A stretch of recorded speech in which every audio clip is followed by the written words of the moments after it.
Векови и векови наназад македонскиот народ можел да ги отвори своите емоции, да го каже премолченото, да им даде право на живот и да ги искаже своите дарби за пеење, раскажување, пренесување на старите традиции, мудрости и верувања само преку песната.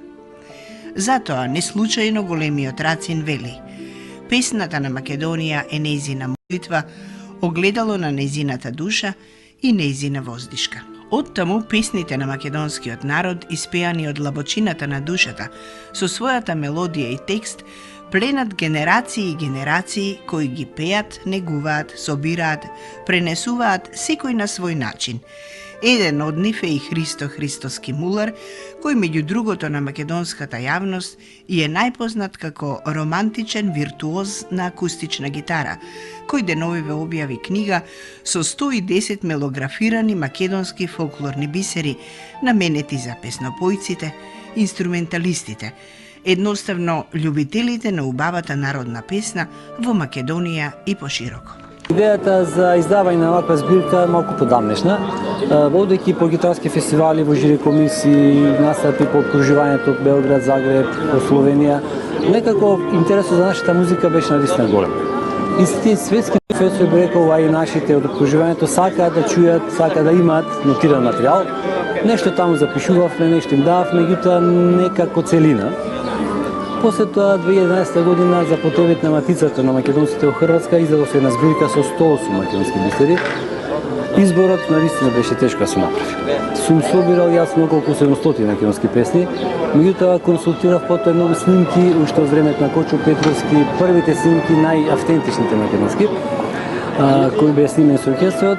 Направивме избор, издадовме тоа во Хрватска, меѓутоа некако најприродно е таа да биде тука, на изворот. Затоа седнав овие 2 години, работев на тоа да направам една збирка со можеби, не би рекол најпознатите, веќе уште многу познати. Меѓутоа низ разговор со пријатели ги прашував која песна сака. Секој ќе кажеше 4, 5, 10. Оние најмногу кои спомнувани направив така еден избор. И мала што е малку посебно во оваа книга, покрај нотниот текст. Впишани се они изворни хармонии кои се најупотребувани. Текстовите се напишани и на кирилица и на латиница за да имат малку пошироко употреба. Бидејќи во Хрватска и во Словенија кирилицата не е малку позната, а песните ги знаат, беше поинтересно и напишав, ги вметнав гитарските акорди графички представени, така да и не мора човек кој знае песната да чита, но ќе се учита текстот и ќе си прати акордите, е многу прикладна за некои друштва за поширока употреба. Христо Христовски Мулар верува дека оваа збирка, како скромен обид да се негува прекрасната македонска песнопојна традиција, ќе биде прифатена од љубениците во македонската народна песна со истата искреност со која е подготвувана. Но и како аманет на идните генерации да го чуваат и негуваат културното наследство на својот народ и пренесуваат на поколенијата кои доаѓаат.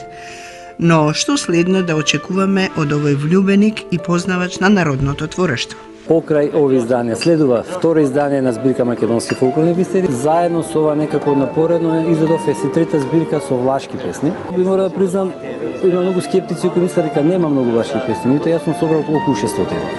Овие 3 книги до сега 130 се објавени, следува четврто издание кој ќе биде ова година. Меѓутоа мене ме знаат повеќе како гитарист, па следува едно CD кој е малку поспецифично, реков и македонската музика, меѓутоа малку сега појдов на светските.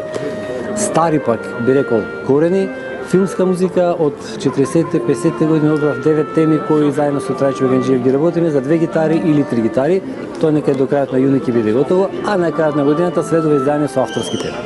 Познатиот македонски писател Михел Ренџов во предговорот кон оваа книга ќе рече: во оваа антологија стојат оживеани неповторливите стихови создадени и испеани од народот со чудесна поетска убавина.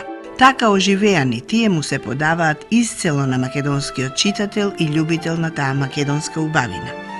Тие хармонични низи од возбуда го полеваат слушателот, му ја галат душата со небесна убавина и во него се преселуваат.